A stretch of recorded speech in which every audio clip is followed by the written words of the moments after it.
Jesus.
지금 이 시간 함께 기도했으면 좋겠는데요. 우리가 하나님 앞에 나아갈 때 정말 주님 앞에 모든 것을 내려놓기를 원합니다. 나의 생각, 나의 방법, 내가 원하는 그 모든 것, 이 세상에 헛된 것만 바라던, 그리고 이 세상에 정말 아무것도 아닌 곧 사라질 그것들로 내 자신을 채운 것을 회개합니다. 오직 주님에게만 집중하고 결국 사라질 그것들에 집중하지 않고 정말 성령 하나님께서 제게 임해주셔서 하나님을 나의 왕임을 선포하고 주님께 나아갈 수 있도록 지금 이 시간 기도하겠습니다.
영어로 기도하겠습니다. Dear God, thank you for giving us this day to praise you and worship you. We come before you today to prepare our hearts for worship and also for the message you have given us. As we listen to your word, Lord, please let us be moved by your overflowing love and the amazing works that you have done. I pray that you are able to fill this room with the Holy Spirit so we can be touched by your grace and become true worshipers who serve you with everything we have. There are many things that may be in our minds as we sit here today, but I pray that you're able to clear away those distractions and speak to us. As we listen to your word, please guide us in the right path and let us call out to you. As Christians, Lord, give us eyes to discern right from wrong and to do works that are pleasing to you. Give us ears to hear your words and be saved by your grace. Give us open hearts so we can take in your word and spread the love to one another as you have commanded us to do. Give us clear minds so that we could focus on your word and get rid of the sins that push us farther away from you. And Lord, give us mouths that could fearlessly spread your gospel to those who are still unaware or misled by your greatness and your holiness, so that your message can be heard on this earth. Let us continue to seek your forgiveness and become better people, not only today, not only during the services, but every day. Once again, I thank you for all you have done in our lives, and I pray all these things in your name. Amen.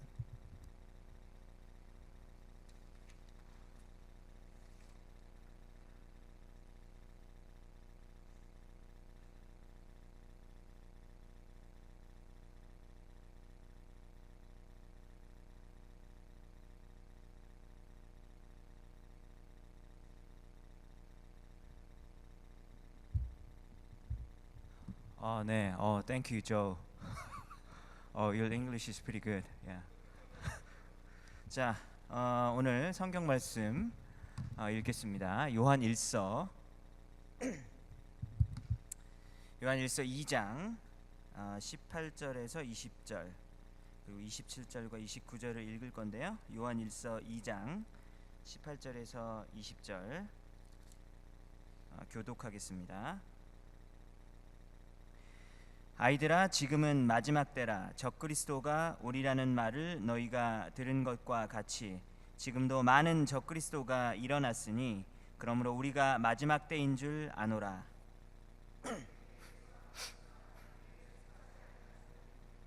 우리에게 속하였더라면 우리가 함께 거했으리라.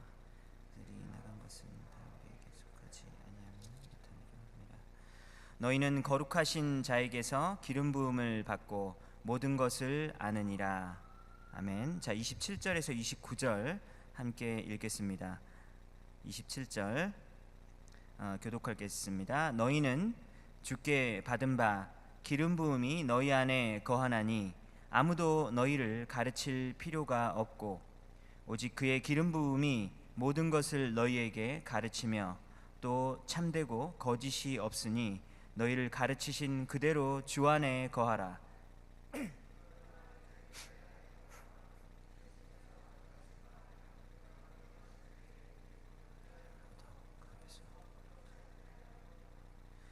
너희가 그가 의로우신 줄을 알면 의를 행하는 자마다 그에게서 난 줄을 알리라.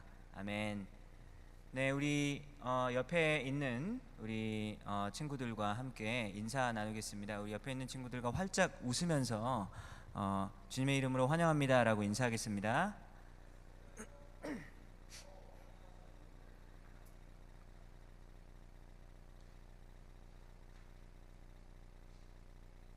네, 오늘 토요일에 새로 오신 처음으로 참여하신 분들이 좀 많으세요. 우리 백승엽 한주연 부부는 잠깐 인사만 하고 간 거였나요?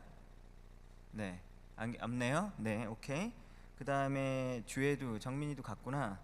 자, 네, 인사만 하고 갔구나. 네, 알겠습니다. 윤병준, 네, 윤병준 형제님 청년부 잠깐 자리에 일어나시면 환영의 박수 하겠습니다. 네, 윤병준 형제님 자리에 앉아주시고요. 네, 사실 오늘 처음이 아니고 예전에 또 몇 번 나오셨는데 집이 좀 멀어서 못 나오다가 이번에 차를 사게 돼서 자주 볼 수 있지 않게 될까 뭐 이런 생각을 하고 있습니다. 그 다음에 오늘 방문에 처음 와주신 분이 있는데요. 최지연 자매님. 네, 최지연 자매님 잠깐 일어나 주시고요. 네. 네, 이분도 지금 우리 한 3달 정도 여기 피츠버그에 계실 건데 그 마운튼 레바논 어퍼 싱클레어 쪽이라서 약간 멀긴 한데 오늘 방문해 주셔서 굉장히 감사하고요. 네, 우리 유스그룹에서 우리 한 명이 올라왔습니다. 에스더, 네, 에스더 이, 네, 잠깐만 일어나 주시고요. 네, 네, 환영합니다. 그리고 한 명 더 있는데요. 이번 주에 수영모에 잠깐 한번 나오시고 원래 사실 계속 나오셨었죠, 그죠? 아까 유소연,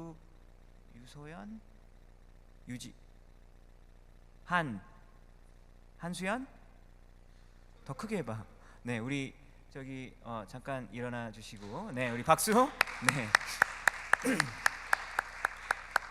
네, 환영합니다. 네, 앞으로 자주 오시고요.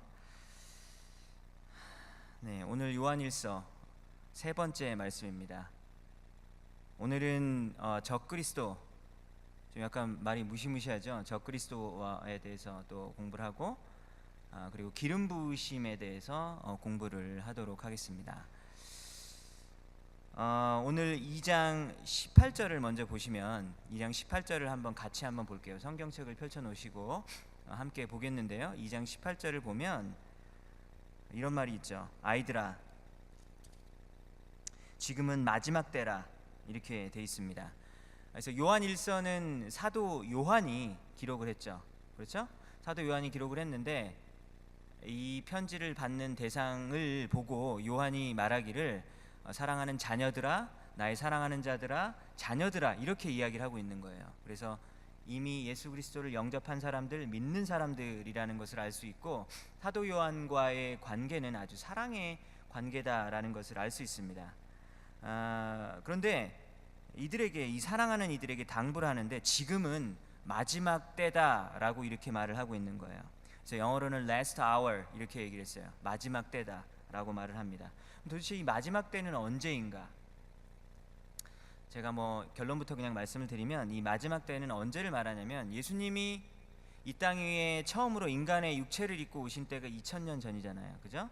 그러니까 그때부터 예수님이 이 땅에 인간의 모습으로 오셔서, 그리고 십자가에 달려 돌아가시고, 그리고 3일 만에 부활을 하신 그때부터, 그리고 예수님이 내가 다시 오겠다라고 약속하신 그런 때가 있었죠. 우리는 그때가 언제인지 모릅니다. 예수님이 다시 오시는 어떤 왕의 모습으로 오시는 그때가 있는데, 우리는 그때를 지금 기다리고 있죠. 근데 그 사이의 시간을 마지막 때라고 합니다. 그러니까 언제입니까? 지금 우리가 살고 있는 이 시대를 말하는 거죠.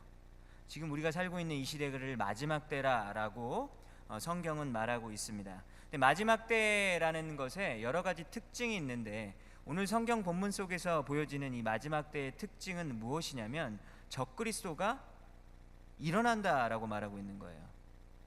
적그리스도가 많이 일어난다라고 얘기하는 겁니다. 적그리스도가 많이 일어나게 되는 것을 너희가 보거든 그때가 바로 마지막 때다라는 것을 알아라라고 이야기를 하는 거예요. 여러분들 지금 2장 18절을 보면, 이 18절이 한국말로 별 이상 없죠. 근데 이 18절 안에 문학적인 어떤 그런 테크닉, 스킬이 여기 포함이 되어 있어요. 그걸 영어로 뭐라 그러면 카이아즘이라고 하는데요. CHIASM. 그래서 카이아즘이라고 하는데, 이게 뭐라 그러냐면 한국말로 하면 이게 더 어려운데, 교차 대꾸법이라고 얘기하는 거예요. 그러니까 서로 교차가 된다는 얘기예요. 이게 무슨 말이냐면 A, B, A, A, B, A 이렇게 교차된다는 얘기거든요. 무슨 말인지 잘 모르시겠죠? 자, 그러면 파워포인트로 한번 일단 보여주세요. 자, 이제 영어로 제가 이렇게 써놨는데, 영어로 써놨죠. 자, 잘 보세요. 자, little children, it is the last hour 이렇게 돼 있죠. 나의 사랑하는 자녀들아, 이때는 이제 마지막 때이니라 라고 얘기를 하고 있고, 그 다음에 적그리스도가 올 것이다 라는 말을 너희들은 들었을 것이다. 그러면서 너희가 들은 것과 같이 지금도 많은 적그리스도가 일어났으니, 그 다음에 그러므로 우리가 마지막 때인 줄을 아노라 이렇게 돼 있죠. 자, 그러면 이 문장을 잘 보세요. 18절 한 문장을 잘 보는데, 이 처음과 마지막에 그 똑같은 단어가 나오고, 그리고 중간에 똑같은 단어가 나오죠. 아시겠습니까? 이제 색깔로 구분을 제가 해놨죠. 그래서 잘 보입니다. 첫 번째는 마지막 때라는 말이 나왔고, 그리고 마지막 부분도 마지막 때라는 게 나왔죠. 그리고 중간 부분에 두 단어가 공통된 말이 있습니다. 무엇입니까? 적그리스도가 나타날 것을 너희가 들었는데 실제로 적그리스도가 나타났다라고 말하는 거예요. 지금 21세기를 사는 미국에서 사는 여러분들은 이런 문학적인 이런 그런 스킬을 이메일 쓸 때 쓰나요? 안 쓰죠. 안 쓸 거예요. 아마 문자 텍스트 문자 보낼 때, 야, 내가 오늘부터 너한테 카이어즘이라는 문학적 스킬을 사용해서 너한테 텍스트를 보낼 테니까 이 문장에 숨겨 있는 의미를 네가 잘 파악하길 바란다. 이러면서 한번 예배 끝나고 한번 해보세요. 네. 무슨 말? 이거는 어떤 걸 의미하냐면 A, B, B 다시 A 다시잖아요. 그죠? A, B, B 다시 A 다시예요. 근데 지금 A가 중요한 게 아니라 B가 중요한 거예요. 아시겠습니까? 그냥 결론만 얘기할게요. 왜냐면 요즘에 쓰는 문법이 문학적인 기술이 아니니까 어차피 우리는 잘 감이 안 오잖아요. 근데 1세기 사람들은 강조를 하고 싶을 때 이런 거를 쓸 때가 있는 거예요. 마지막 때, 그다음에 적그리스도. 그러면서 뭐가 강조가 되냐면 적그리스도가 강조가 되는 거예요. 이건 마치 무엇과 같냐면 샌드위치랑 비슷한 것 같은 거예요. 샌드위치. 자, 샌드위치를 보여주세요. 자, 샌드위치가 이렇게 돼 있어요. 자, 샌드위치가 있는데 이걸 카이어즘이라는 이제 문학적인 스킬인데, 빵과 빵 사이가 중요한 거예요. 알겠죠? 그래서 위에 있는 빵은 무엇입니까? 마지막 때. 자, 아래에 있는 빵은 무엇이죠? 마지막 때. 자, 중간에 있는 게 뭐예요? 엔타이 크라이스트가 중요한 거예요. 적그리스도. 그러니까 1세기에는, 왜냐면은 1세기에 그리스어를 쓰고 있었던 유태인이잖아요, 요한이. 그러니까 당연히 21세기에 미국에 사는 한국인이랑 쓰는 방법이 당연히 다르겠죠. 그래서 그 당시에 쓰고 있는 어떤 문학적인 기술 중에서 이런 게 있었다라는 거예요. 카이아즘이라는 걸 했는데 가운데 걸 강조하고 싶을 때 이런 표현을 썼다라고 이야기하는 겁니다. 그래서 어떤 걸 강조하고 싶냐면 지금 이제 마지막 때가 올 건데, 지금 마지막 때인데, 지금이 우리가 살고 있는 시대가 마지막 때인데, 마지막 때에 여러 가지 징조 중에 뭐가 중요하냐면 적그리스도가 나타난다.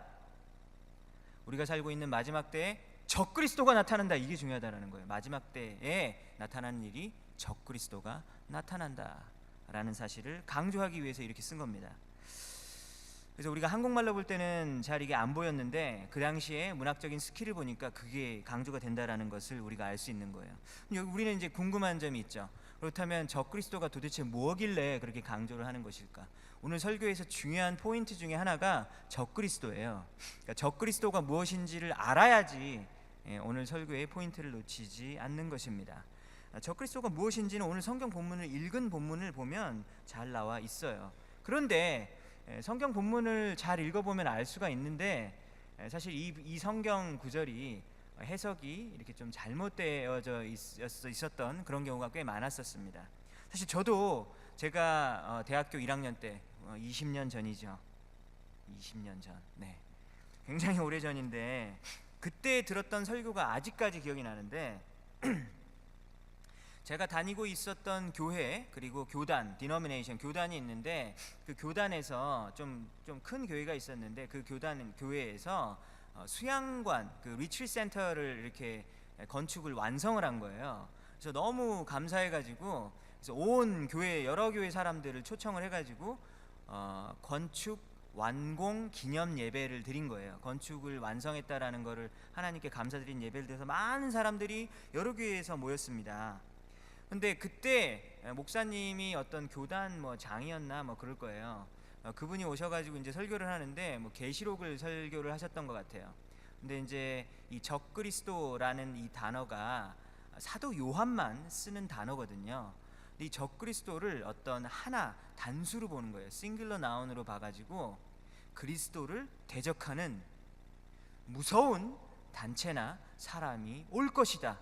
말세에 last hour 마지막 때에 올 것이다. 그러면서 여러 가지 이론들이 있었는데요. 그 중에 한 가지가 뭐였냐면 카톨릭의 교황, 포프, 교황이 바로 그런 인물이 될 것이다. 그러니까 앞으로 교황이 우리 믿는 크리스천들을 엄청나게 막 핍박하고 죽이고 막 그런 일들이 벌어질 거니까 카톨릭을 조심하라 막 이렇게 설교를 하셨어요.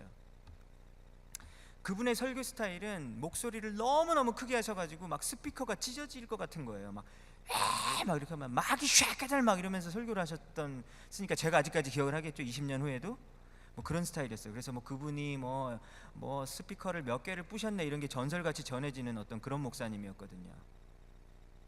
근데 그분이 보셨을 때는 적그리스도가 이제 교황일 것이다 이렇게 얘기를 했고, 근데 사실 또 그렇게 얘기한 사람도 있었고, 아니면은 공산주의자, 커뮤니스트가 적그리스도로 앞으로 마지막 때에 나타나서 기독교인들을 막 죽이고 할 거니까 조심해라 막 이런 얘기가 있었고, 그 당시에 이제 유럽이 지금의 EU가 있잖아요. 유럽 유니언. 그게 이렇게 만들어지고 있었을 때였거든요. 그때 사람들이 굉장히 두려워하는 마음이 있었어요. 이제 유럽이 하나로 합쳐지면 얼마나 무서워질까 이러면서 유럽 유니언이 아마도 적그리스도가 될 것이다 이런 식으로 해석을 했었는데, 요즘에 유럽 유니언이 막 교회들 막 핍박하고 그런 일은 없죠. 그러니까 좀 다 틀린 것 같긴 해요. 근데 오늘 본문을 보니까 그냥 사실 아주 어렵지 않게 적그리스도가 무엇인지 나와 있습니다. 우리 22절을 같이 한번 읽어볼까요? 22절. 자, 22절 한번 크게 한번 읽어보겠습니다. 시작. 거짓말하는 자가 누구냐? 예수께서 그리스도이심을 부인하는 자가 아니냐? 아버지와 아들을 부인하는 그가 적그리스도니라고 말했죠. 자, 그럼 22절을 보면 적그리스도는 어떤 존재입니까? 예수님께서 그리스도라는 것을 deny, 부인하는 사람들이 바로 적그리스도라고 말하는 거예요. 엔타이크라이스트. 예수님이 그리스도라는 것을 인정하는 사람은 세상에 아주 많죠. 그렇지 않습니까? 안 믿는 사람들 다 그렇게 생각하는 거잖아요. 그 사람들을 그냥 적그리스도라고 이야기하는 겁니다. 그리고 또 나중에 보면 아버지와 아들을 부인하는 그가 적그리스도니라고 또 이야기하는 구절이 있어요. 그러니까 하나님 아버지와 그리고 아들 예수님을 deny, 부인하면 그 사람들도 적그리스도다라고 사도 요한이 표현을 하는 것입니다. 여러분들 그러면은 아까 얘기했듯이 예수님이 Jesus Christ라 그러죠. Jesus Christ 그러는데 이 Christ, 그리스도, 이 그리스도라는 것을 부인을 하면 그게 적그리스도라고 했는데, 여러분들 그리스도가 뭔지 아십니까? 어떤 사람이 그랬다 그러더라고요. 지저스 크라이스트가, 이게 지저스가 first name이고 크라이스트가 last name이라고 알고 있는 사람도 꽤 많이 있더라고요. 웃고 있는 사람은 원래 알았어요? 네, 그러니까 뭐 강훈 리처럼 지저스 크라이스트, 아 크라이스트가 그 주님의 저기 패밀리 네임이었구나 이렇게 알고 있는 사람이 있더라고요. 네, 웃고 있지만 정말 알아서 웃는 거니? 네. 근데 이 그리스도, 이 크라이스트라는 거는 패밀리 네임, 레스 네임이 아니고요. 이 메시아라는 뜻이에요. 여러분들 메시아 들어봤죠? 영어로 뭐 사이아인데 이 메시아가 히브리어예요. 그리고 그것에 어떤 대체되는 그런 대응되는 말이 그리스어로는 크리스투스라는, 영어로는 크라이스트라고 얘기하는 거죠. 그러니까 메시아가 여러분들 뭐 구원자 이렇게 알고 있잖아요, 그죠? 예수님이 우리를 죄의 심판으로부터 건져내 주실 분이다라는 것을 믿지 않으면 그 사람은 엔타이 크라이스트가 된다, 이런 얘기예요. 오늘 성경 본문은 굉장히 간단하게 이야기하고 있습니다. 여러분들 예수님께서 여러분들의 죄를 위해서 죽으셨고 그 사실을 여러분들 정말로 진심으로 믿으십니까? 네, 그 사실을 믿으면 이제 엔타이 크라이스트가 아닌 거죠. 크리스찬인 거죠. 자, 23절을 보면 이런 말이 있습니다. 23절, 아들을 부인하는 자에게는 또한 아버지가 없으되 아들을 시인하는 자에게는 아버지도 있느니라. 시인하다라는 말은 acknowledge라는 말인데요. 그러니까 하나님 아버지를 부인하게 되는 거예요. 아들을 부인하게 되면 아버지도 부인하게 된다는 얘기예요. 아들을 인정하면 하나님 아버지도 인정하게 된다라는 겁니다. 그럼 어떤 사람, 이런 사람 말, 저는 하나님 아버지는 믿는데요 예수님은 믿지 않아요, 막 이런 사람들이 있거든요. 저는 신은 믿는데 예수님은 안 믿어요, 이런 사람들이 있거든요. 근데 성경적인 개념으로는 그런 건 없다라는 거예요. 만약에 아들을 인정하면 하나님 아버지도 인정하는 거라, 이런 얘기입니다. 같이 간다라는 얘기예요. 만약에 그 둘 중에 하나라도 부인을 하게 되면 그것은 바로 엔타이 크라이스트다라고 오늘 성경 본문은 이야기하고 있습니다. 자, 우리 한번 정리해 볼까요? 우리 적그리스도라는 것은 어떤 것을 의미합니까? 예수님이 하나님의 아들이다라는 것을 믿지 않는 것이 바로 적그리스도라는 거예요.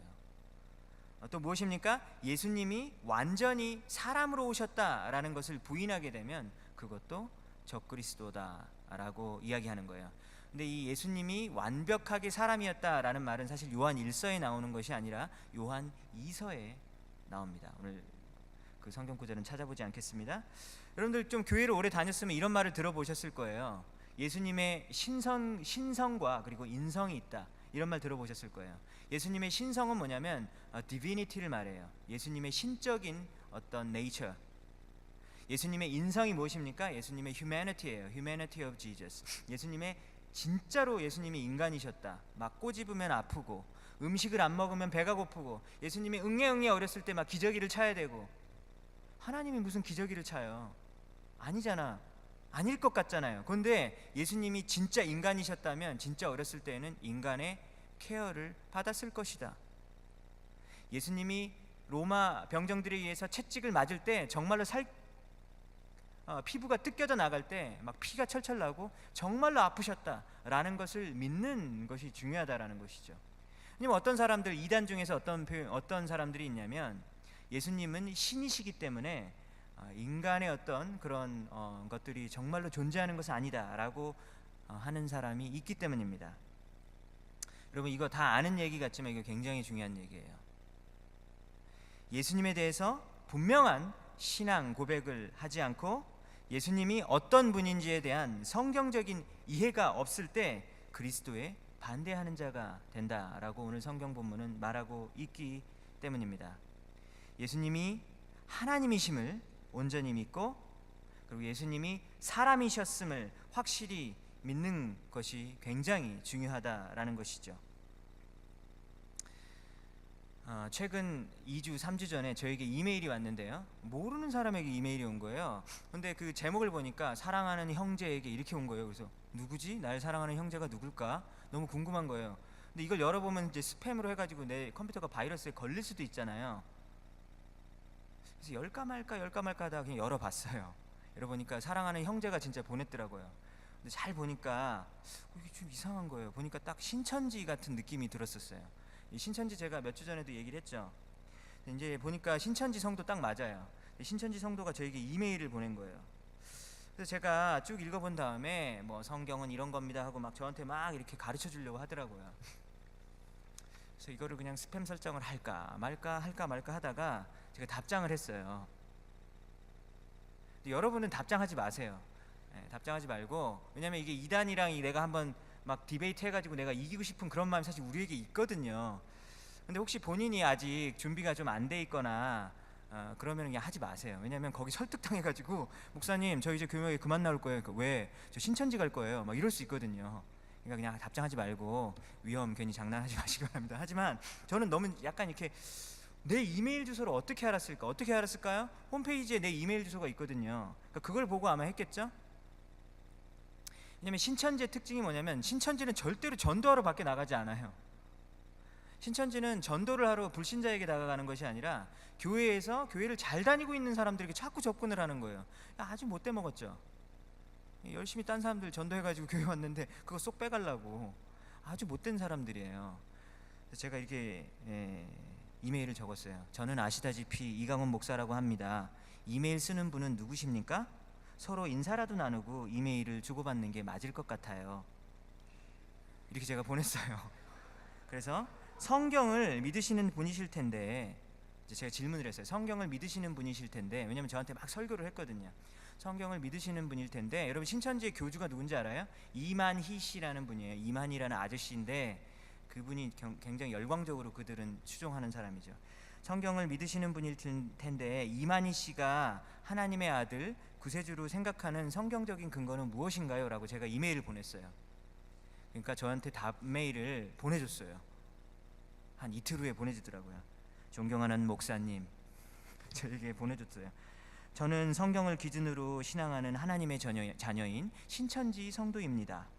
본인의 이제 정체를 밝히더라고요. 그래서 뭐 좀 약간 긴데 짧게만 얘기하면, 저희는 무조건적으로 사람을 믿어서 사람을 따르는 것이 아니라 오직 성경 말씀을 기준으로 신앙하고 있습니다. 다른 성경을 보는 것이 아니라 목사님과 똑같은 하나님, 그리고 목사님과 똑같은 성경을 보고 있습니다 라고 저에게 이메일을 보내왔어요. 신천지에 대한 오해와 편견이 너무 많습니다. 저희는 사람을 높이는 것도 아니고 감금과 폭행도 없고, 왜냐면 그 SBS 이런 그것이 알고 싶다 해서 계속 했거든요. 막 신천지 그 부모님이 나와가지고, 왜냐면 딸이 어느 날 어머니 보고 아줌마 막 이러는 거예요. 그러니까 자기 딸이 자기 보고 막 엄마라 아줌마라 그러니까 엄마가 얼마나 황당해요. 그래가지고 막 목소리로 왜 그래 너 왜 그래, 그러니까 막 음성 변조로 막 해가지고 막 서로 싸우고 막 눈물 흘리고 난리 나는 게 많았었거든요. 그거 많이 보셨죠? 근데 그것들이 전부 다 잘못된 언론 플레이라고 저한테 얘기를 하는 거예요. 저희는 모든 사람과 똑같이 교회 생활을 하고 있습니다. 그러면서 저랑 똑같은 성경도 믿고 있고 똑같은 하나님을 믿고 있으니까 경계심을 풀라, 이런 얘기를 하더라고요. 대답에 앞서 질문 하나 해도 되겠습니까? 그러면서 저에게 또 질문을 하는 거예요. 목사님은 왜 예수님을 구원자 하나님의 아들로 믿으십니까? 라고 또 질문을 했어요. 그래서 제가 또 답메일을 했어요. 했어요. 그래서 간단하게 이렇게 보냈어요. 지금까지 답메일이 안 오고 있어요. 이 사람이 아마 내가 설교 중에 쓸 걸 알았나 봐요. 그래가지고 그거에 이용당하지 않으려고 그랬나? 답메일을 보이지 않아요. 안 하고 있어요. 근데 여러분, 신천지를 제가 조금 더 찾아봤어요. 찾아보니까 이 신천지에서 잘못된 교리 중에 하나가 뭐냐면 이 예수님에 대한 그 관점이 굉장히 잘못돼 있어요. 그래서 이걸 기독론이라고, 크리스톨로지, 기독론이라고 하는데 그 부분이 잘못돼 있어요. 뭐가 잘못돼 있냐면 이 이만희 교주가 쓴 그 책이 있는데 그 책에 보면 이런 얘기가 있어요. 예수님은, 자 여러분들 잘 듣고 이 말을 듣고 이게 성경적인지 아닌지 구분할 수 있어야 되거든요. 그래서 여러분들이 구분을 할 수 있으면 여러분들은 그래도 좀 성경을 알고 괜찮은 괜찮은 그리스도인인 거예요. 예수님은 육신을 입고 오신 하나님이 아니라 성령이 인간 예수의 육체에 임하심으로 하나님의 아들이 되었다라고 주장을 하는 거예요. 이 말이 맞습니까? 틀린 말입니까? 예수님은 육신을 입고 오신 하나님이 아니라 성령이 인간 예수의 육체에 임하심으로 이제 그때에서야 하나님의 아들이 되었다. 이 말이 맞아요? 틀려요? 성경적으로 옳습니까? 틀습니까? 네, 틀린 X 나왔네요. 네, 틀린 말이죠. 네, 틀린 말인데 이거를 사실 성경에 대해서 예수님에 대해서 정확한 성경 지식이 없으면 그냥 넘어갈 수도 있어요. 왜냐면 사실 예수님에게 성령님이 임하신 것도 맞거든요. 그것도 맞고 맞는데 뭐가 어떤 부분이 틀린 거냐면 인간 예수의 육체에 성령님이 임하게 되어질 때 그때서야 하나님의 아들이 된 게 아니에요. 그 전에도 이미 예수님은 하나님이셨습니다. 아시나요? 예수님은 이 땅에 인간의 육체로 처음 오신 게 언제시죠? 2000년 전에 오셨잖아요. 그죠? 2000년 전에 오셨는데 그때 전에도 존재하셨습니까? 존재하셨어요. 이미 온 우주를 창조하실 때에도 예수님은 그곳에 계셨다라고 골로새서 1장에서는 말하고 있거든요. 예수님으로 인해서 모든 것들이 만물이 창조되었다라고 성경은 말하고 있거든요. 그렇다면 예수님은 하나님의 아들이 되어진 것이 성령님이 임했을 때 된 것이 아니라 이미 예수님은 창세전부터 이미 계셨고 지금도 계시고 그리고 미래에도 계실 영원하신 분이신 것이죠. 그런 점에서 성경적으로 굉장히 틀린 말을 하고 있는 거예요. 그렇기 때문에 이 이만희 씨가 말하는 이 신천지의 잘못된 점 중에 하나가 뭐냐면 예수님의 어떤 divinity, 신성을 부인하고 있는 거예요. 그럼 누구예요? 오늘 요한일서에 의하면 신천지는 뭐예요? 적그리스도예요. 아시겠어요? 요한일서의 기준에 의하면 신천지의 가르침은 적그리스도인 거예요. 왜냐하면 예수님의 신성을 부인하고 있기 때문입니다. 예수님이 성령이 임하기 전에는 그냥 한나의 인간임에 불과했다라고 비성경적인 가르침을 하고 있기 때문입니다. 여러분들 이런 것들을 구분할 수 있는 여러분들이 되어야 하겠습니다.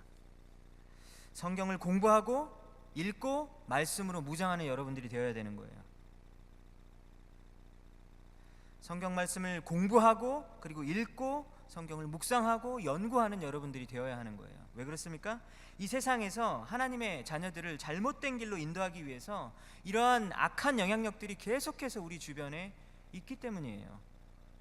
뭐 피츠버그에 있는데 괜찮아요. 저 주위에 친구들도 많고 교회도 잘 다니고 하고 있어요. 근데 여러분들 언젠가 떠날 거 아니에요. 그죠? 뭐 다른 데 뭐 이사를 가거나 뭐 취업을 하거나 갔을 때 새로운 교회를 또 만나야 되는데 우리가 이런 지식이 최소한의 이런 지식도 없다면 이단에 빠지기가 너무 쉬운 거예요. 그게 무엇입니까? 적그리스도라는 것이죠. 예수님에 대해서 성경이 가르치는 대로 바로 아시는 여러분들 모두가 되길 바랍니다.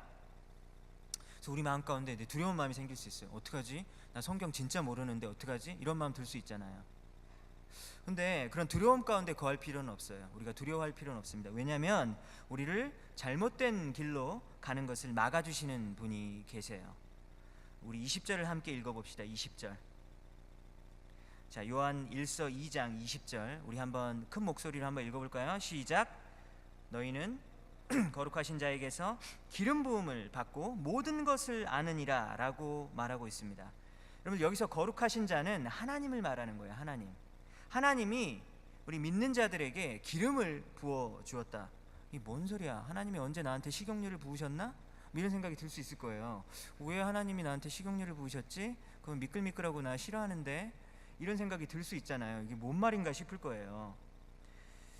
그래서 기름 부음이 무엇인가라는 것에 대해서 우리가 알아야 되겠는데요. 제가 결론부터 말씀을 드리면 우리 기름 부음이라는 것은 성령 하나님을 의미해요. 성령 하나님. 여러분들 트리니티 아시죠? 트리니티 삼위일체. 성부 하나님, 하나님 아버지, 그리고 제가 방금 얘기한 아들 예수 그리스도, 그리고 홀리 스피릿 성령 하나님이 있어요. 네, 지금 파워포인트 그거 아닙니다. 네, 잠깐 그냥 꺼주시고요. 네.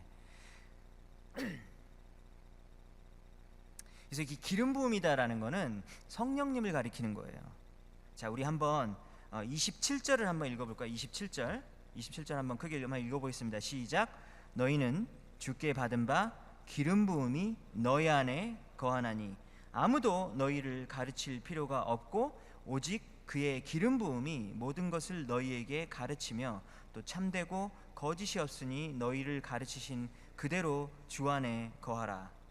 자, 여기서 기름 부음에 한번 집중을 해보세요. 너희들은 주님께 받았는데, 주님께 받았어요. 그러니까 하나님께 받았는데 그 하나님께 받은 게 뭐라고요? 기름 부으심이에요. 어노인팅이라고 아시죠? 우리 찬양 팀 중에서 어노인팅 팀 인기 많잖아요. 그게 기름 부으심이란 뜻이거든요. 근데 주님께 하나님께 받았는데 그 기름 부음이 너희 안에 거한다라고 말하는 거예요. 여러분 생각해 보세요. 어노인팅, 기름 부으심, 이거는 사람이 아니잖아요. 펄슨이 아니잖아요. 근데 사람이 아니고 어떤 그냥 기름 부음이라는 어떤 그런 동사 이런 개념인 것 같잖아요. 근데 이것이 우리 안에 거한다, remain한다, stay한다, remain한다고 했는데 이게 좀 말이 안 되지 않아요? 기름 부음이 어떻게 우리 안에 거하냐라는 거예요. 그래서 이것도 사실은 문학적 용법이 이 표현 안에 들어가져 있는 거예요. 성경을 잘 이해하려면 literature, 문학을 좀 잘 알아야 돼요. 왜냐면 성경은 하나님이 인간을 저자로 사용하셔서 이 성경을 기록하게 하셨기 때문에 문학적인 어떤 뭐 시, 소설, 뭐 아니면 뭐 내러티브, 뭐 이야기, 뭐 이런 것들을 다 사용하셔서 하나님께서 성경을 기록하셨거든요. 근데 여기 잘 보면 여기 또 한 번 문학적 표현이 문학적인 어떤 스킬이 들어가 있는데 이 기름 부음이다라는 이 사물과 같은 것을 인간화 시켰다라고 볼 수 있겠죠. personify 했다라는 거예요. 인간처럼 만들어서 우리 안에 거한다라는 표현을 썼습니다. 아, 기름 부음이 어떤 인격체인가? 어떻게 기름 부음이 우리 안에 거할까? 근데 우리 여러분들이 좀 성경을 아시는 분이라면 우리 안에 거하는 분이 누군지 아시죠? 우리 안에 거하는 분이 누구실까요? 성령님이 우리 안에 거한다라고 고린도전서 3장 16절에 보면 나와 있거든요. 너희는 하나님의 성전이라. You are holy temple. 너희는 하나님의 성전이래요. 그러니까 교회 건물이 성전이 아니라 우리가 하나님의 거룩한 전이다. You are dwelling place라는 거예요. 하나님의 성령이 거하는 곳이다. 그러니까 우리가 그거를 알고 있다면 오늘 이 기름 부으심이 우리 안에 거하게 되고 그리고 기름 부으심이 우리에게 가르친다라는 거예요. 그럼 가르칠 수 있는 거는 선생님이 가르칠 수 있는 거잖아요. 사람이 가르칠 수 있는 거잖아요. 그런데 기름 부으심이 우리에게 가르치는 일을 한다라고 말하고 있는 거예요. 누굴까요? 우리 안에 거하시면서 우리에게 진리를 가르쳐 주시는 분, 이건 누구실까요? 성령님이에요. 자, 결론을 내릴 수 있겠죠. 그럼 기름 부으심은 누구를 가리키는 겁니까? 우리 안에 거하시며 우리를 진리 가운데로 인도해 주시는 분, 바로 성령님이다 라는 것을 알 수 있는 거예요. 기름 부음이 뭐라고요? 기름 부음은 성령님이다 라는 거예요. 자, 오늘은 아까 처음에 적그리스도에 대해서 먼저 예수님에 대한 바른 가르침에 대해서 얘기를 했고, 그 다음에 이 성령님이 우리에게 하시는 일 3가지에 대해서 간단하게 공부를 하고 설교를 마치겠습니다. 성령님이 첫 번째로 하시는 일은 우리에게 가르쳐 주시는 일이에요. 방금 성경 구절을 읽었듯이 성령님께서 우리를 가르쳐 주신다라고 말을 했죠. 여러분들 요한복음 아시죠? 요한복음 16장 13절을 보면 이런 말이 나와 있습니다. 오늘 맥락과 굉장히 비슷한데요. 그러나 진리의 성령님이 오시면 그가 너희를 모든 진리 가운데로 인도하실 것이다 라고 말을 했어요. 성령님이 진리라는 거예요. truth. 성령님이 예수님만 진리인 줄 알았는데 성령님도 진리이시구나. 진리의 성령님이 너희에게 오시면 성령님께서 여러분들을 진리로 이끌어 주신다라는 거예요. 따라와, 내가 진리로 이끌어 줄게 라고 이렇게 막 이끌어 주시는 리더가 되는 거예요. 우리는 뭐예요? 팔로워죠. 따라가는 사람이에요. 성령님께서 우리를 진리 가운데로 이끌어 주시고 우리를 가르쳐 주시는 분입니다. 그게 성령님이 하시는 일이에요. 근데 그 성령님이 어디 계시다고요? 여러분 안에 계신다라는 거예요. 여러분들 경험하십니까? 여러분들이 크리스찬이라면 경험할 거예요. 여러분들 안에 계신 성령님께서 진리를 가르쳐 주시고 그리고 진리 가운데로 이끌어가는 것을 경험해 보셨습니까? 그걸 경험해 보셨다면 여러분들은 크리스천인 거예요. 영적인 깨달음을 주신다라는 것이죠. 여러분들이 큐티 하잖아요. 큐티, quiet time, 큐티를 해서 성경을 펼쳐놓습니다. 근데 많은 경우에 뭔 말이야, 너무 지루해, 성경은 역시 지루해, 그러면서 확 덮어버리고 그리고 하루를 시작하죠. 그렇죠? 그럴 때가 참 많잖아요. 왜냐하면 성경 말 자체도 되게 어렵고 어떤 성경의 역사적인 배경, historical background 아니면 geographical background, 뭐 지리적인 배경 이런 거를 모르니까 이해가 안 될 때가 굉장히 많다라는 거예요. 근데 여러분, 성경의 그러면 역사적인 배경과 그리고 지리적인 배경을 공부를 열심히 하면 하나님의 말씀이 이렇게 깨우쳐질 것 같아요? 그렇지 않아요. 왜냐면 여러분들 대학교에 종교학과가 있는 거 알고 있습니까? Religion 학교가 있는 거 알고 계세요? 종교학과 사람들은 여러 개의 종교를 함께 배워요. 그냥 종교를 그냥 학문적으로 이렇게 공부하는 사람들이거든요. 그 중에서 많은 사람들이 크리스천이 아닌 사람들이 당연히 많겠죠. 성령님이 함께 하시지 않기 때문에 그냥 성경을 그냥 인포메이션, 그냥 정보로만 보는 거예요. 1세기 주이시들의 어떤 문학 작품이구나, 그들의 종교 시스템이구나, 이렇게만 생각을 하는 거예요. 그래서 내 마음 가운데 성경 말씀이 다가오지 않습니다. 근데 여러분들 토요일 오후에 이 자리에 왜 오셨어요? 우리가 하나님 앞에 찬양도 하고 기도도 하고 말씀 들으러 왔잖아요. 그렇지 않아요? 사실 더 재밌는 거 하려면 딴 데 가셔야 되는데 거기를 안 가고 이 자리에 나왔단 말이에요. 왜 그러냐면 우리들 크리스천들 마음 가운데 진리에 대한 막 배고픔이 있어요. 진리에 대한 갈급함이 있기 때문에 이 자리에 나온 거거든요. 근데 그거를 무엇이 채워줄 수 있다라고 믿습니까? 영적인 양식, 하늘의 빵, 예수님께서 주시겠다고 하는 그 생명의 양식, 즉 말씀을 듣고 싶어서 이 자리에 앉아 있는 거거든요. 근데 그런 그 desire, 그 욕구는 아무나 있는 게 아니에요. 그 안에 성령님이 거하시는 사람에게만 그러한 욕구가 있다라는 거예요. 믿지 않는 사람들과 저도 대화를 해요. 왜냐면 전도를 자꾸 해야 되고 또 새로 교회에 오신 분들이 계속해서 있기 때문에 대화를 합니다. 근데 대화를 할 때 늘 등장하는 주제가 있어요. 목사님, 저도 하나님 믿고 싶어요. 그런데 이러이러한 게 안 믿어져 가지고 제가 못 믿습니다 라고 말하는데 그 주제들이 되게 패턴이 있는 거예요. 성경을 믿지 못하는 이유들이 있어요. 뭐 예를 들면 다 알죠. 뭐 에덴 동산에 하나님께서 왜 선악과를 셋업 해놓고 딱 따먹으니까 너 죄졌어, 쫓아낼 거야. 그리고 딱 쫓아낸 다음에 너 예수님 필요하겠다. 예수님 딱 보내주고. 뭐야, 짜고 치는 고스톱이야? 왜 죄짓게 만들어 놓고 또 예수님은 왜 보내줘? 힘들게. 또 안 믿으면 또 지옥 보낸대. 그러니까 이런 것들이 이해가 안 되는 거예요. 그렇지 않습니까?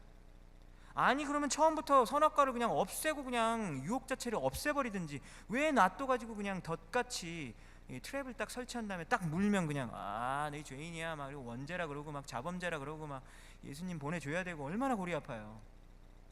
구원하셔야 되고 이런 걸 질문합니다. 두 번째, 뭐 하나님께서 모든 것을 하신다면 인간에게는 과연 자유의지가 있습니까? 뭐 이런 걸 질문하죠. Free will, 자유의지가 있냐? 왜냐면 하나님은 올마이티 하시고 막 omniscient, 막 모든 걸 다 아시고 막 모든 곳에 막 계시는 분이라면서요. 그러면은 하나님께서는 모든 것을 아시는 분이고 모든 것을 하실 수 있는 분이라면 왜 내가 뭐 나쁜 일 할 때 왜 안 막으세요? 왜 히틀러가 600만 명의 유대인들을 죽일 때 왜 안 막으셨어요? 뭐 이렇게 얘기하는 거예요. 그러므로 하나님은 선한 분이라고 할 수 없다라는 논리적인 결론을 내릴 수밖에 없잖아요. 그런 얘기들을 계속 합니다. 참 맞는 말이죠. 제가 뭐 그래서 무조건 믿으라고 말하지 않아요. 근데 이런 얘기들을 계속해서 하다 보면 제가 이제 나름대로 이제 왜냐면 그걸 답변하는 이제 방법이 있잖아요. 성경적으로 답변을 해주지만 그렇지만 언제 계속해서 마음의 어떤 벽을 부딪히는 느낌이 있는 거예요. 합리적으로 아무리 설명을 해주지만 그것의 한계에 부딪히는 것을 느끼게 되는 것입니다. 제가 무슨 말하는지 알죠? 과학적인 증거를 그러면 더 대면 그럼 믿을 수 있을 것 같습니까? 막 빅뱅 이론이 막 사실은 145억 년 전인데 그거를 허블 망원경 계산을 이렇게 하면 이렇게 될 수 있거든. 그걸 크리스천도 받아들이고 있어. 크리스천 사이언티스트들은 받아들이고 있어. 믿을 수 있겠지, 창조. 이렇게 하면 할 것 같아요? 그게 아니다라는 거예요. 과학적인 증거를 대고 논리적인 증거를 대고 어떤 논리적으로 막 이겨가지고 설득을 하고 아니면 심지어 그 사람을 까 뭉개버릴 수도 있어요. 자, 이래도 안 믿을래? 근데 그 사람은 이제 안 믿어요. 왜 안 믿는지 알아요? 그 토론에서 졌기 때문에 기분 나빠서 안 믿어요. 네, 기분 나빠서 안 믿는다. 그럼 어쨌든 안 믿을 거라는 것이죠. 지금 무슨 말이냐면 우리가 하나님을 믿고 예수님을 우리의 인생의 메시아로 구주로 받아들이려면 이 인간의 힘으로 할 수 있는 게 아니다라는 거예요. 누가 도와주셔야 돼요? 성령 하나님이 도와주셔야지 그 사람이 예수님을 주님이다, 내 인생의 주님이다 라고 고백할 수 있는 거예요. 성령님이 우리를 도와주시지 않으면 예수님을 주님이다 라고 고백할 수가 결코 없거든요. 그래서 사실 구원은 전적인 하나님의 일인 것입니다. 예수님에 대한 참된 지식, 예수님의 참된 고백은 세상의 교육으로 가능한 것이 아닙니다. 세상에서 아무리 높은 교육을, 좋은 교육을 받았다고 해도 예수님에 대해서 더 잘 알 수 있는 것이 결코 아니에요. 반대로 세상에서 교육을 못 받았다고 해서 영적인 지식을 얻기 힘든 것도 아닙니다. 전혀 별개의 일이라는 거예요. 그래서 우리는 이렇게 기도해야 하는 거예요. 여러분들 예수님을 믿으십니까? 이렇게 기도하세요. 성령 하나님, 제가 하나님에 대해서 더 잘 알게 해주십시오. 혹시 여러분들 중에서 아직 하나님이 믿어지지 않는 분들이 있으실 거예요. 이렇게 기도하셔야 돼요. 하나님, 저는 인간의 한계를 인정하고 싶습니다. 저의 마음의 눈을 활짝 열어주셔서 성경의 진리들이 영적인 눈으로 보여줄 수 있도록 하나님 도와주세요 라고 그렇게 한번 기도해봤으면 좋겠어요. 성경에는 이런 말이 있거든요. 귀 있는 자는 들을지어다. 귀가 없는 사람이 어디 있어? 다 있잖아요. 근데 그게 무슨 말이냐면 영적인 귀가 열려야지 영적인 진리가 들릴 수 있다라는 이야기거든요. 첫 번째, 성령님이 하는 역할이 무엇입니까? 우리를 진리 가운데로 인도해 주시고 우리를 알게 해 주시는 거예요. 하나님에 대한 지식을 알게 해 주십니다. 두 번째, 성령님은 우리를 분별하게 해 주십니다. 하나님의 영으로 온 것인지 아니면 악한 영으로부터 온 것인지 이거를 분별하게 해주시는 거예요. 디서널하게 해주는 거예요. 19절을 보면 적그리스도가 성도들 사이에서 있다가 나갔다고 얘기하죠. 왜냐하면 이단들과 성도들이 함께 할 수가 없어요. 신천지 성도가 교회 안에 자꾸 들어오는데 신천지 사람들은 계속해서 하나님의 말씀을 듣는 걸 견디지 못해요. 제가 이메일을 3번 보내니까 답장을 안 하잖아요. 계속해서 이야기가 할 때 이게 곤란하니까 이게 안 되는 거예요. 같이 하기가 우리 힘든 사람들이에요. 그 사람들이 정말로 돌아와야 하겠지만 성령 하나님께서 하시는 일 중에 하나가 뭐가 있냐면 영분별을 하게 해주시는 것입니다. 적그리스도가 누구인지를 분별하게 해준다라는 것이죠. 거짓말인지 아닌지, 이것이 성경적인지 비성경적인 건지 우리에게 알려주신다라는 거예요. 얼마 전에, 사실 오래됐어요. 좀 약간 오래됐는데 오래전에 우리 대학부 청년부에서 한참 예배를 우리가 같이 드리다가 떠난 친구가 있어요. 근데 그 떠난 친구가 갑자기 며칠 전에 연락이 왔습니다. 그래서 메시지로 연락이 왔는데 이 친구가 이제 고민을 얘기하는 거예요. 그래서 웬일이니? 무슨 일이야? 그랬더니만 요즘에 어디 그룹에 가서 자기가 성경 공부를 하고 있는데 성경 공부를 하면 할수록 마음이 답답해지고 삶이 자꾸 우울해진대요. 그래서 무슨 말이냐? 왜 그러느냐? 그랬더니만 하나님께서 모든 것을 하시는데 과연 나에게 free will, 자유의지가 있냐라고 물어보는 거예요. 그래서 너무 답답하대요. 왜냐하면 어차피 다 하나님이 하시는 거라면 내가 신앙적인 열심을 내고 하는 게 다 사실 무의미한 것 같은데 내가 그러면 왜 이렇게 열심히 해야 되는 것입니까? 그러면서 자기가 성경 공부를 참석하면 참석할수록 점점점 우울해진다라는 거예요.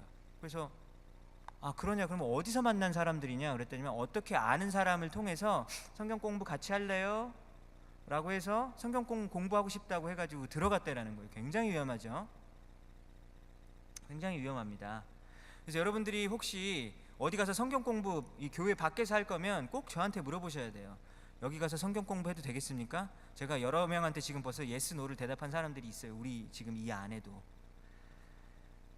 근데 이 친구가 저한테 얘기를 하더라고요. 다행히 또 저를 생각해줘서 너무 감사한데 성경 공부 중에서 김성수 목사님이라는 분의 동영상 설교를 들으면서 성경 공부를 하고 있다라고 이야기하는 거예요. 근데 이 김성수 목사님이 누구냐면 캘리포니아 주에서 서만학 교회라는 교회에서 담임 목사님을 하고 있었던 분인데 2013년에 이분이 자살을 하시고 돌아가셨어요. 근데 이게 정말로 큰 충격이었거든요. 그래서 교계에도 아주 유명한 소식이에요. 왜냐하면 이분이 돌아가시기 전에 사실 굉장히 유명하신 분이었거든요. 뭐 설교가 아주 훌륭하다, 뭐 설교가 깊다, 새로운 인사이트를 제공한다, 그래가지고 굉장히 인기가 많으셨던 분이에요. 그랬는데 그분이 갑자기 자살을 해서 돌아가시게 된 거예요. 근데 이제 문제는 뭐냐면 이분이 돌아가시고 나서 서만학교회는 그럼 어떻게 해야 되겠습니까? 이제 새로운 목사님을 모셔와야 될 거 아니에요? 근데 그렇게 하지 않는 거예요. 이 서만학교회는 어떻게 하냐면 주일 아침 예배를 이미 돌아가신 목사님이 예전에 했던 설교를 동영상으로 보여주면서 주일 아침에 계속해서 예배를 드리는 거예요. 약간 좀 크리피하죠? 무섭죠? 돌아가신 분의 동영상의 설교를 주일 아침 예배에 계속해서 하면서 1년 동안 이미 그렇게 얘기를 하고 있는 거예요. 그래서 제가 그쪽 웹사이트를 방문을 해보니까 이제 새로 목사님이 오셨는데 새로운 목사님과 그 다음에 이미 돌아가신 김성수 목사님 사이에 어떤 컴피티션이 생긴 거예요. 왜냐면 어떤 분들은, 성도들은 김성수 목사님이 좋은데 왜 자꾸 뭐 약간 네거티브하게 얘기하냐 이러면서 교회가 이렇게 쪼개지고 갈라지게 돼서 지금 막 고소를 해가지고 막 교단을 해서 막 이런 일들이 지금 벌어지고 있습니다. 그래서 이미 돌아가신 김성수 목사님의 기념비를 세워야 된다고. 기념비, 무슨 말인지 알죠? 그 동상을 세워야 된다라고 막 하고, 또 어떤 쪽은 동상을 세우면 안 된다, 뭐 이렇게 되는 거예요. 그래서 이 목사님의 동영상의 설교를 들으면서 공부하고 있는 이 친구가, 제가 이제 얘기를 했죠. 그분이 자살하신 목사님이고 그분이 믿고 있는 신학이 하이퍼 캘비니즘이라는 극단적 칼빈주의이기 때문에 굉장히 위험하다. 그러니까 나는 너가 그 공부에서 빨리 나왔으면 좋겠다라고 얘기를 했어요. 빨리 당장 나오라고.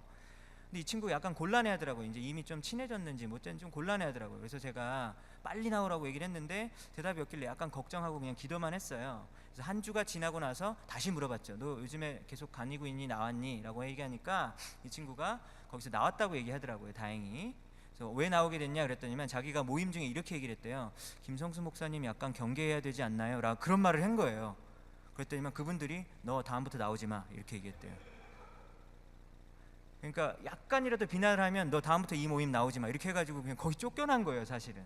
그래서 엄청나게 큰 상처를 받고 나왔더라고요. 여러분들 뭐 이강원 목사 욕해도 돼요. 막 쫓아내지 않습니다. 욕해도 되니까 욕해도 됩니다. 그러니까 사람을 너무 이렇게 신성시하고 띄워주는 거는 이거 분명히 잘못된 것이죠. 예수님이 높아져야 되는데 하나 사람이 높아진다라는 거죠. 이것 자체가 뭔가 잘못된 것이라는 거죠. 근데 여러분 잘 생각해 보세요. 이 친구가 어떻게 이거를 알게 됐을까요? 이 친구 안에 계신 성령님이 계신 거예요. 성령님이 계시기 때문에 성경 공부 모임을 참여하면 참여할수록 점점점 디프레스가 되는 것들이 이상하다라는 것이죠. 누가 알려주신 거예요? 성령님이 알려주신 거예요. 그래서 하나님께서 이 친구를 보호해 주신 것이죠. 여러분들 성령님의 사역 두 번째 무엇입니까? 분별하게 해주는 것입니다. 영분별을 할 수 있게 해준다라는 것이죠. 그래서 옳고 그름, 그리고 성경적인 것, 비성경적인 것들을 가르쳐 주신다라는 것이죠. 그렇기 때문에 늘 불안 가운데 떨 필요가 없다라는 겁니다. 마지막입니다. 오늘 29절을 한번 읽어볼까요? 29절 한번 읽어보겠습니다. 시작.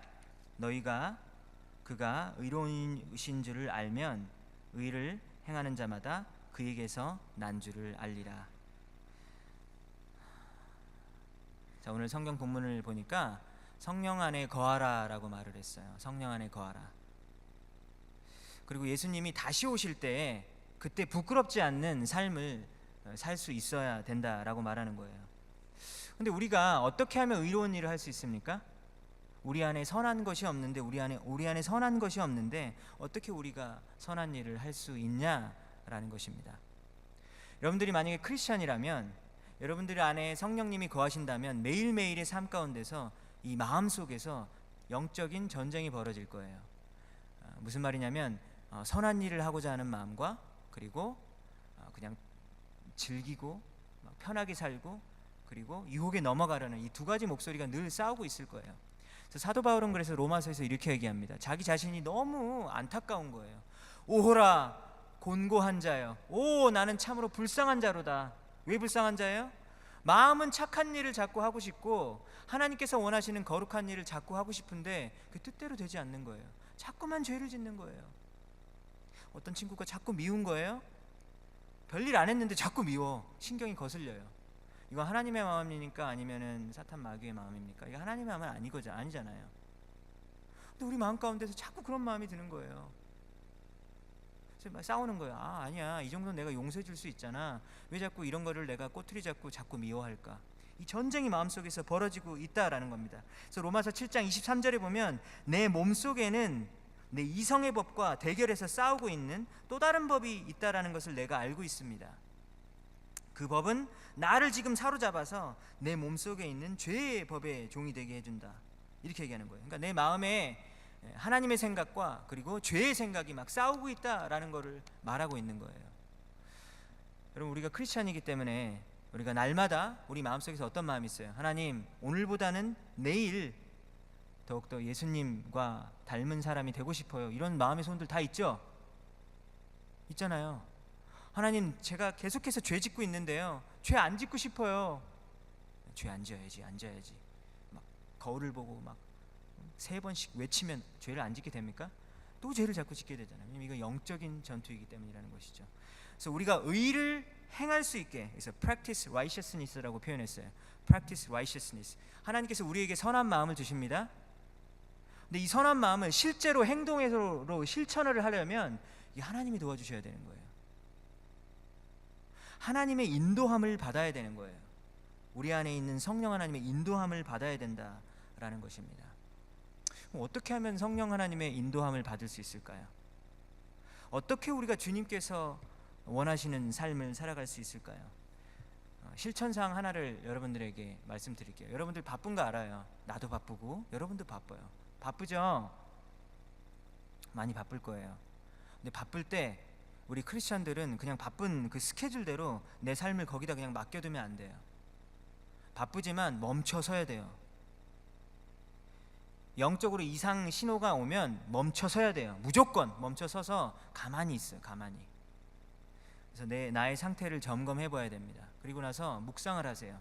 내 안에 계신 하나님을 묵상하고, 그리고 성경 말씀을 읽으면서 생각을 하는 거예요. 이 말씀이 무엇을 의미하는지 묵상해야 돼요. 바빠! 그러면서 빨리 성경책 빨리 덮고, 나 할 일이 많아. 할 일 많겠지.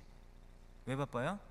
돈도 벌어야 되고, 공부도 해야 되고, 회사도 가야 되고, 친구랑 약속도 있고, 여러 가지 일들이 많이 있겠지만 멈춰서야 되는 거예요. 여러분들이 영적인 이상이 왔을 때 멈춰서서 가만히 있으면서 잠잠히 주님을 기다려야 하는 것입니다.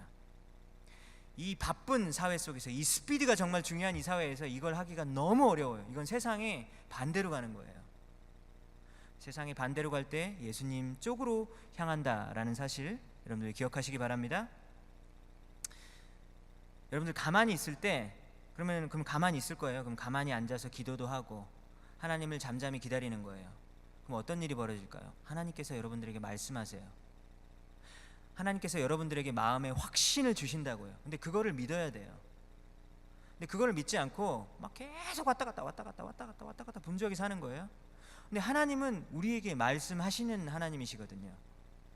하나님이 말씀하실 때까지 기다리시고, 하나님이 우리에게 분명히 말씀하실 것이다 라는 사실을 믿어야 하는 거예요. 여러분들, 제가 확신합니다. 여러분들이 만약에 크리스찬이라면 여러분들이 잠잠히 기다리고 기도하면서 하나님의 말씀을 묵상할 때 하나님께서는 여러분들에게 반드시 그 앞길을 보여주실 거예요. 그리고 말씀하실 거예요. 그리고 그 말씀을 들었을 때 그 말씀에 순종해야 하는 것입니다. Practice righteousness. 예수님께서 뭐라고 말씀하실 때, 하나님께서 뭐라고 말씀하실 때 그걸 순종할 때 의미가 있게 되는 겁니다.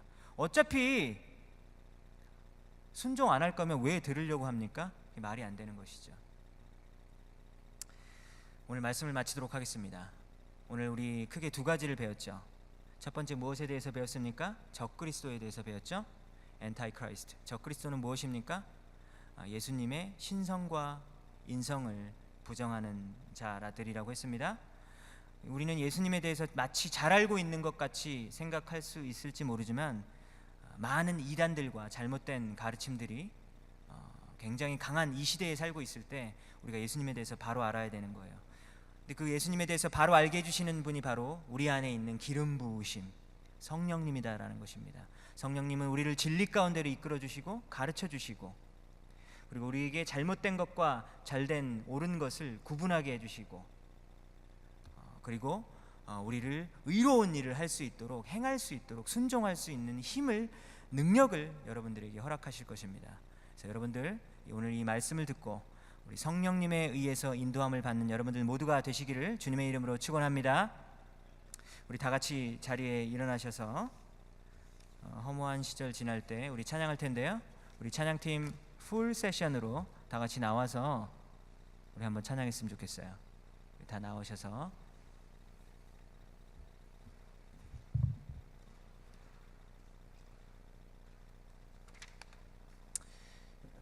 이 시간에 찬양하실 때 이 찬양의 가사 가운데 성령님이 오셨다, 그래서 우리 인생 가운데 찾아오셔서 하나님의 나라를 꿈꾸게 한다라고 이렇게 가사가 돼 있어요.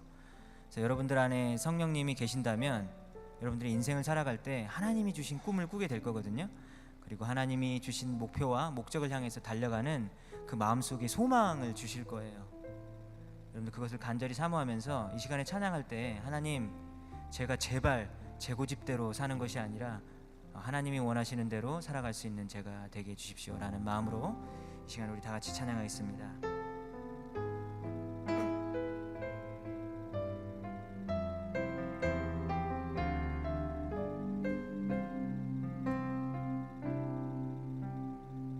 허무한 시절 지날 때, 깊은 한숨 내쉴 때, 그런 풍경 보시며 단식하는 분 있네.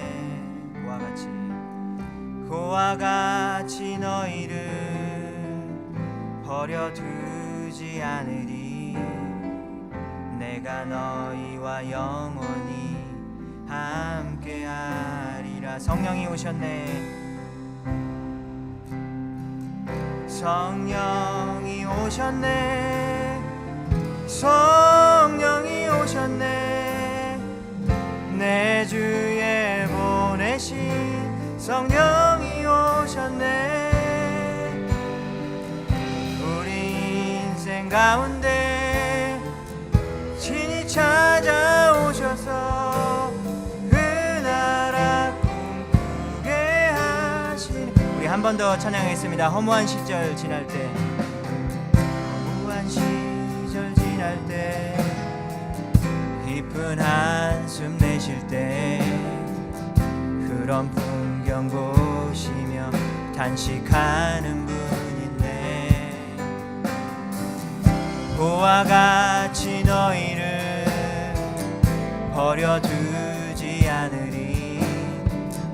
내가 너희와 영원히 함께하리라. 성령이 오셨네.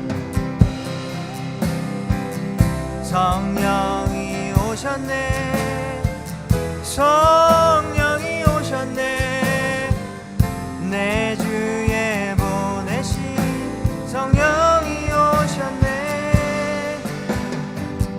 우리 인생 가운데 친히 찾아오셔서 그 나라 꿈꾸게 하. 성령이 오셨네. 성령이 오셨네.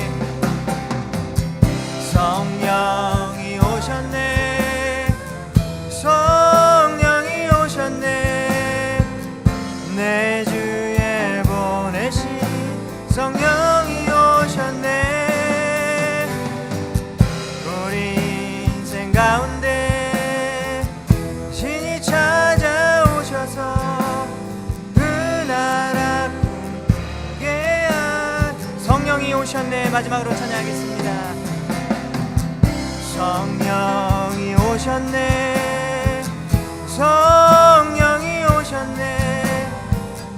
내 주에 보내신 성령이 오셨네. 우리 인생 가운데 친히 찾아오셔서 그 나라 꿈꾸게 하시네. 이 시간에 우리 기도하겠습니다. 이 시간에 우리 기도할 때 하나님, 요즘 저의 생활이 너무나도 바쁜 나머지 하나님을 너무나 잊고 살았습니다. 하나님께서 원하시는 삶이 무엇인지조차도 전혀 모르는 그런 안개와 같은 상황 속에서 지내왔는데, 그런 상태인지도 모르고 계속해서 내 스케줄에 바쁘다라는 핑계로 그냥 하루하루를 살아왔습니다. 하나님, 저의 영적인 둔감함을 불쌍히 여겨주시고 주님과 더욱더 가까이 지낼 수 있는 내가 되게 해달라고 기도하시고, 여러분들 안에 계신 성령님이 충만하게 해달라고, 그래서 성경은 성령 충만함이라는 표현을 쓰고 있는데요, 하나님, 저에게 성령 충만할 수 있도록 도와주시고, 성령님께서 저에게 무엇이라고 말씀하시는지 기다릴 수 있는 자가 되게 해주십시오. 멈춰 서서 기다리는 자가 되게 해주십시오. 그리고 성령님이 말씀하시면 그 말에 순종할 수 있는 내가 되게 해주십시오라고 이 시간에 다 같이 한 마음으로, 간절한 마음으로 다 같이 기도하시겠습니다. 하나님 아버지, 우리를 함께하여 주시옵소서. 우리 안에 성령님을 부어주심을 감사합니다. 주께서 부어주신 우리 성령님 가운데 함께해 주시고 역사해 주시길 간절히 소원합니다. 주여, 우리와 함께해 주시고 역사해 주시길 소원합니다.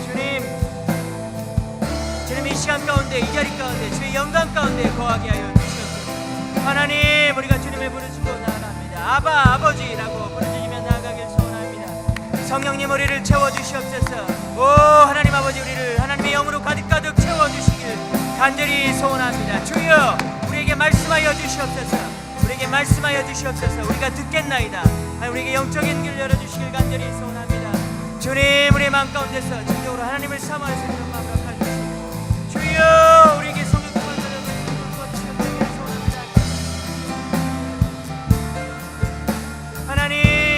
새벽 이슬과 같은 청년들이 이 자리에 나왔습니다. 아버지여, 하나님의 영으로 채워주시옵소서. 주의 영을 부어주시옵소서. 하나님, 우리에게 회개의 영을 부어주시고 우리가 회개할 수 있도록 도와주시옵소서. 하나님, 내가 두 손 들고 주님 앞에 나옵니다. 하나님, 내가 회개합니다라고 고백하며 나아갈 수 있도록 도와주시옵소서. 주님께서 나에게 뭐라고 말씀하시는지 하나님 분별하여 듣게 해주시옵소서. 하나님, 나를 진리 가운데로 붙들어주시고 인도해 주시며, 하나님, 내 말씀 가운데, 내 심령 가운데 끼워지며 나아갈 수 있도록 도와주시고 주시옵소서. 주여, 우리를 불쌍히 여겨주시고 함께 해주시길 간절히 소원합니다. 하나님, 우리 사랑하는 형제자매들에게 함께 해주시옵소서. 주님, 우리에게 함께 해주시옵소서. 우리가 두 손 들고 주님 앞에 나아갑니다. 우리의 심령을 주님의 영으로 가득 채워주시옵소서. 이 아버지 험한 세상 가운데서 하나님 말씀을 들고 아버지 나아갈 때 정말 거룩한 자로 살아갈 수 있도록 하나님, 우리가 의의를 행할 수 있는 자들이 하나님, 주의 예배기들이 될 수 있도록 도와주시고 역사주시기 간절히 소원합니다. 아직도 하나님 알지 못한 자들에게 하나님께 하나님을 보여주시고 역사주시기 간절히 소원합니다. 주여, 우리에게 말씀하여 주실 때 아버지를 경배의 말을 전할 수 있도록 도와주시고 주시옵소서.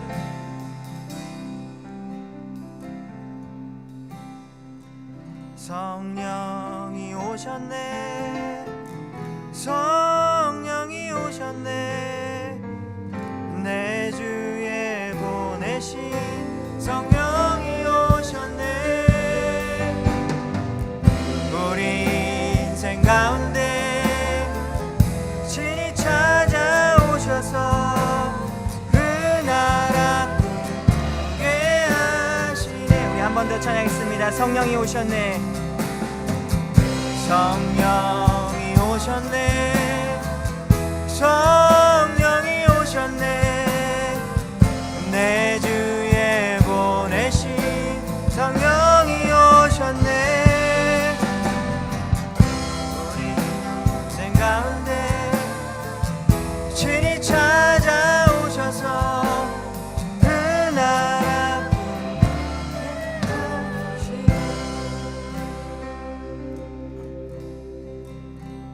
이제는 우리 구주 예수 그리스도의 은혜와 하나님 아버지의 무한하신 사랑하심과 성령님의 감화 감동 교통하심이 오늘 말씀을 듣고 하나님께서 우리에게 기름 부어 주신 그 성령의 인도하심에 따라 살아가기를 다짐하고 마음 가운데 간절히 소원하는 우리 사랑하는 형제 자매들의 머리 위에 이제로부터 영원까지 함께 하실지어다. 아멘.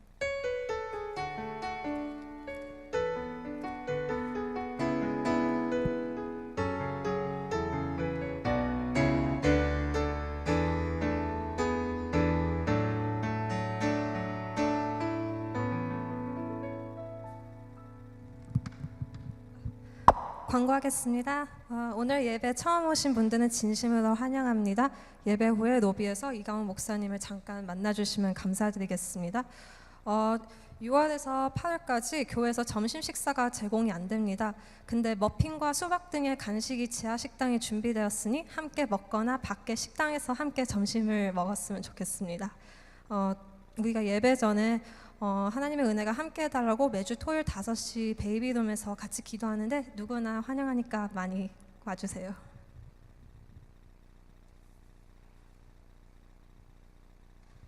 저희 동그랗게 서서 함께 공동체 고백하겠습니다.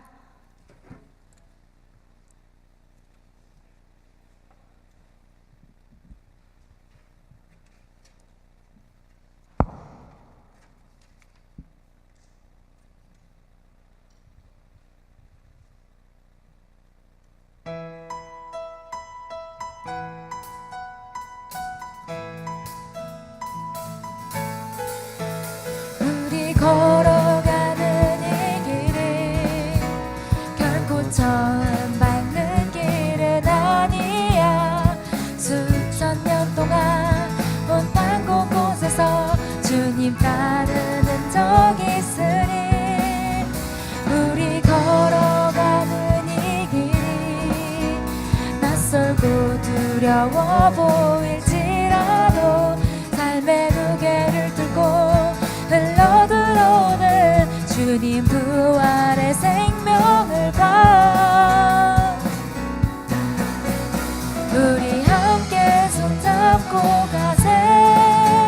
조금 느리고 어려울지라도 주님 부르실 그 감격 붙잡고 손잡고 함께 가세. 우리 함께 손잡고 가세. 때론 더디고 힘겨울지라도 주님 부르실